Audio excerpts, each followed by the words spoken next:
Let's be honest. Everyone loves the idea of passive income. Who wouldn't want to earn money while they sleep? And for many in the personal finance space, dividend investing is one of the most attractive ways to do just that. But how much can you actually earn from dividends without a six-figure account? Today, I'm breaking down exactly how much dividend income I make from a $39,000 portfolio, how I built it, and whether it's worth it. This isn't a flex. It's a realistic look at what dividend investing can do for everyday people. Welcome back to the channel where we talk money, mindset, and smarter financial moves. If you're new here, I post weekly updates on investing and dividend income, so consider subscribing. Let's dive in. What's in my $39K portfolio?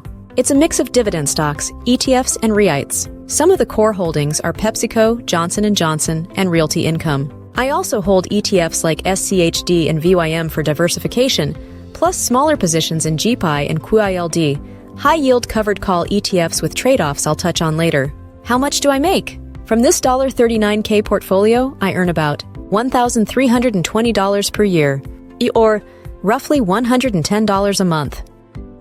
It won't change my life overnight, but it does cover things like my phone bill or a nice dinner, all without selling shares. That's the power of dividends: small, consistent, and scalable. My portfolio yield. The current yield averages around 3.4%. I'm not chasing ultra-high yields. I'd rather have stability. Sure, you can find 10% plus yields, but they often come with high risk or unreliable payouts. I prefer companies with strong fundamentals, reliable cash flow, and a history of consistent dividends. Reinvesting everything. All my dividends are automatically reinvested through DRIP.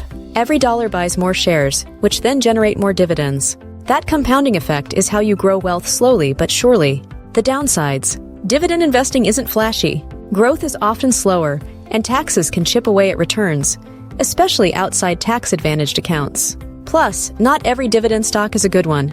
You have to do your research. Final thoughts. Is dividend investing worth it for a smaller portfolio?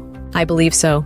It may not be life-changing yet, but it's habit-changing. Each dividend payment reminds me that money can work for me. My goal now is to grow this portfolio to $50K, then $75K, and beyond. More capital, more dividends, and all of it built one consistent decision at a time. Thanks for watching. If this video gave you value, like and subscribe.